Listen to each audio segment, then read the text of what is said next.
Bom dia! Esse aqui é mais um vídeo da minha sábia aos 7 dias felizes. Esse corresponde ao sexto vídeo, o meu sexto dia em que eu li A Maçã Envenenada, do Michel Laube, ou Laube, eu já escutei as duas pronúncias, não sei qual é a certa, tá? Ele é colunista da Folha de São Paulo, ele é novão ainda, tá? O cara tá vivíssimo, espero que continue escrevendo muito. Esse livro aqui eu comprei por conta do escritor, eu nunca tinha ouvido falar dele, porque foi o último livro que ele lançou, foi no ano passado. Eu comprei esse livro porque eu tinha ganhado da Companhia das Letras, esse aqui que foi o segundo tempo. Eu ganhei deles no começo desse ano para fazer um trabalho para a editora de incentivo à leitura. Nunca peguei esse livro aqui junto com outros muitos, eu deixei esse para ler por um dos últimos, porque ele conta a história de um jogo de futebol em que dois irmãos vão assistir. E eu detesto futebol, então eu falei, meu Deus, esse é um livro para menino, né? E eu vou odiar isso aqui com todas as minhas forças. Mas eu acabei me apaixonando pelo livro porque ele me surpreendeu demais. E tem estruturas muito semelhantes os dois, tá? Os dois livros não são escritas cronológicas, então você acompanha um personagem, que é quem narra a história, né? Então a gente tem um narrador em primeira pessoa, que a gente não sabe o nome dele, um nome assim totalmente desnecessário. E a gente acompanha a vida, né, no segundo tempo de um menino que deve ter uns 13 anos e ele tem a obrigação de levar o irmão dele para assistir um jogo de futebol que vai ser a final do campeonato, que é o Grenal do século. Então ele vai levar o irmãozinho dele para lá. E enquanto ele tá lá assistindo o jogo, ele vai narrando o jogo, assim, de uma maneira muito interessante, muito bacana mesmo. No que ele vai narrando os lances acontecendo, ele vai se lembrando da família dele. Então ele vai contando, assim, ele vê uma cena de uma defesa muito, né, muito desesperadora, e ele vai lá e conta uma cena que tem tudo a ver com uma cena de defesa, mas que aconteceu entre os pais dele mais ou menos há 5 anos. Ou ele vê lá o seu ídolo caindo no chão e se machucando e tendo que sair do jogo, e ele vai se lembrar do pai no momento em que o pai foi pouco herói para ele. Então, assim, o jogo tem tudo a ver com a vida familiar do menino.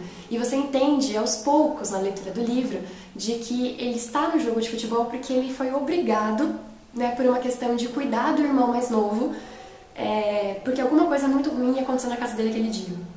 Então, ao longo que ele vai narrando o livro, ele vai se lembrando de momentos do passado dele em que ele foi descobrindo problemas dentro da família, que o irmão ainda mais novo é muito pequenininho para entender o que está se passando.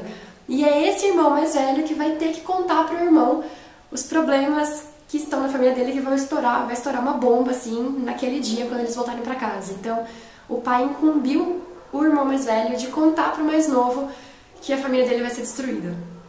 Então, é um livro muito bacana porque a gente vê uma criança tendo que crescer rápido demais, tendo que enfrentar problemas sérios que não são destinados a ela aqui nesse livro. E a narrativa é toda, né, entrecortada, assim, que é bastante interessante. Bom, voltando à Maçã Envenenada, eu gostei bastante do título e vi uma capa aqui de um monte de gente empilhada, falei, meu Deus, né, vai ser mais um jogo de futebol? Mas não, vai falar sobre a vinda do Nirvana aqui no Brasil, na década de 70, e o quanto o nosso protagonista queria ir. Então a gente tem outra estrutura que não é cronológica. Então a gente tem uma linha narrativa em que o nosso narrador ele está em 2013 e ele volta 40 anos no tempo para narrar o que aconteceu na juventude dele, o que fez ele ser, né, o fulano, o jornalista que ele é hoje. Então ele vai narrar o que? Ele começa narrando alguma coisa do presente dele, e aí ele volta 40 anos e narra como ele formou a primeira banda dele. Depois ele vai narrar uma história de amorzinho que ele teve com uma menina, e aí ele volta para o presente. Aí ele volta para o passado dele, mas já não é mais criança de formação da banda. É quando ele conhece a primeira namorada. Então a gente vai ter vários blocos em que ele fica indo e voltando desses blocos. Então as cenas principais seriam a formação da banda, a história dele com a namorada. A gente sabe que esse show do Nirvana vai acontecer, ele quer muito ir para esse show, e a gente sabe que aconteceu um acidente de carro mais pra frente. Então, a gente tem esses blocos em que ele fica transitando de um pro outro e ele vai te dando, cada vez que ele vai para um bloco, ele vai te dando mais algumas pistas, mas você não sabe a ordem cronológica entre esses eventos da vida dele. E você vai acompanhando passo a passo e descobrindo pouquinho a pouquinho da relação dele com os amigos dele, com a namorada, até que assim, nas últimas 20, 30 páginas é que você consegue colocar tudo numa linha temporal e fala, pera, então quer dizer que aquilo que aconteceu no início de 73 se conectou com o que aconteceu no meio, e isso levou ao show Nirvana, que teve esse problema aqui, que depois de 2 meses acarretou um problema com um acidente de carro que vai fazer com que ele seja um jornalista hoje. Então, você vai acompanhando uma linha de raciocínio que parece toda entrecortada, toda complicada, mas que no final você fala, meu Deus, é a teoria do caos. É a teoria de que uma decisão pequena que a gente faz hoje vai decidir toda a sua vida dali 40 anos. Então, eu fiquei assim super surpresa por questões tão pequenas, assim, o fato da gente não conhecer alguns eventos da história toda faz com que a gente tome às vezes atitudes erradas que levam a tragédias muito grandes e a gente tem que aprender a conviver com elas. Outra coisa muito bacana que o livro trouxe foi a questão da idolatria, o quanto os nossos ídolos podem nos influenciar de maneira positiva ou negativa. Então você sabe que a gente tem sempre ídolos de rock, ou um ídolo de um outro tipo de gênero musical, um ator, né, um escritor. Esses caras servem de modelo pra gente, né? E eles influenciam bastante as nossas decisões. E nesse livro a gente vê bastante uma oposição. O livro é cheio de dualidades, assim, de sempre aquela noção de possibilidades. Se eu tivesse escolhido isso, teria acontecido tal coisa no meu futuro. Se eu tivesse escolhido aquilo, aconteceu isso. Então a gente vai sempre, né, pesando como as coisas poderiam ter sido diferentes caso ele tivesse tomado uma atitude diferente. Então a gente tem uma dualidade em relação a ídolos.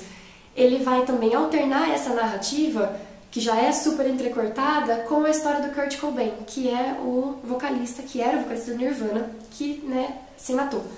A gente acompanha alguns fatos que ele vai contando sobre o suicídio do Kurt, né, ele vai mostrando como que esse ídolo neorromântico conseguiu tocar as pessoas.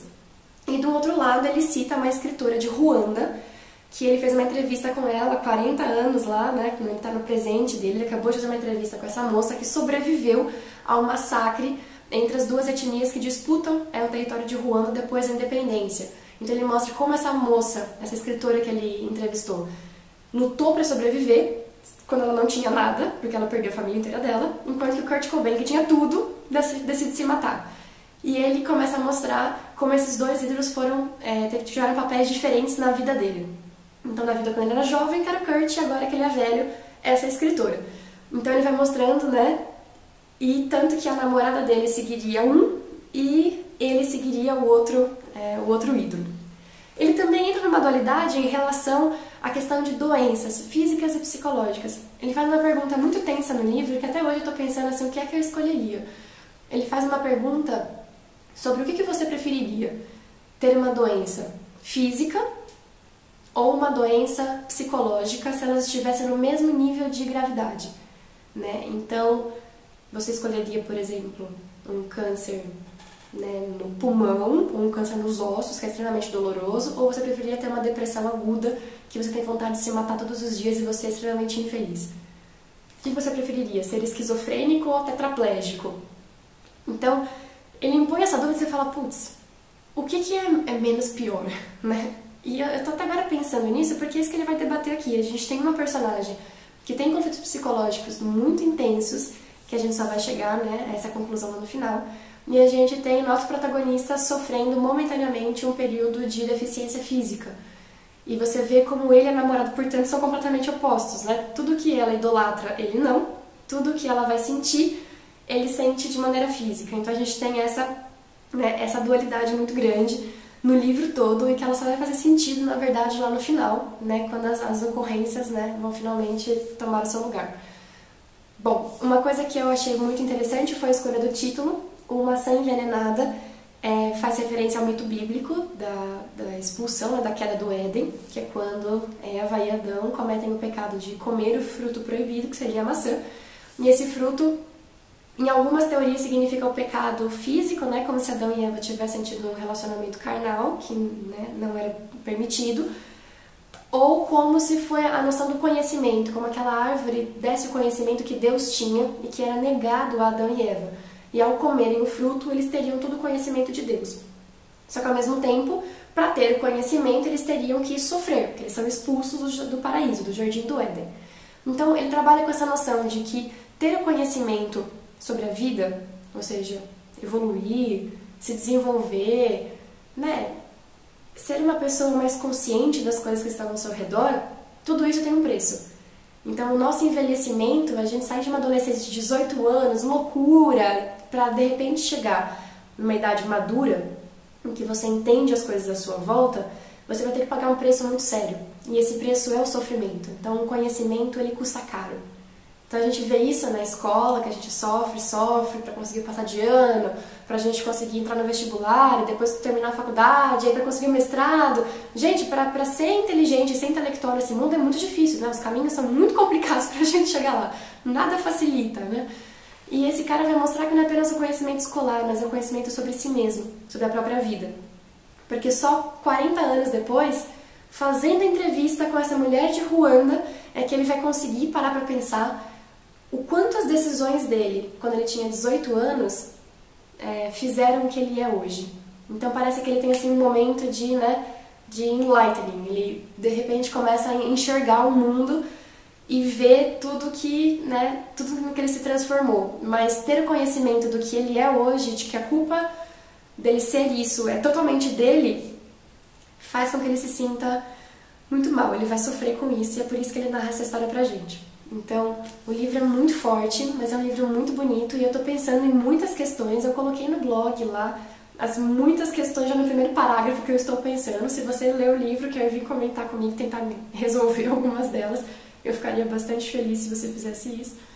Mas é um livro que eu aconselho com muito carinho para vocês lerem. Estou muito feliz porque eu acho que os livros que eu deixei para ler no final do meu desafio dos 7 dias estão sendo os melhores livros. Eu estou fechando assim com chave de ouro, tá? Porque gostei muito do livro anterior, que é a Desumanização, que eu já postei vídeo pra vocês. Esse aqui é sensacional e eu já comecei a ler o próximo. Já tô na metade, eu li assim, né, em 2 horas eu li 100 e tantas páginas, porque eu tô desesperada, o livro é muito bacana. Não vejo a hora de fazer um vídeo sobre ele. Então, terminando os meus dias muito feliz, tá bom? Então, leia o livro, se você quiser pode começar pelo Maçã Envenenada, senão você pode começar pelo Segundo Tempo, mas esses 2 livros são muito chuchus, esse escritor é muito legal, não vejo a hora de ler de novo o Michel Laub, tá bom? Beijinho!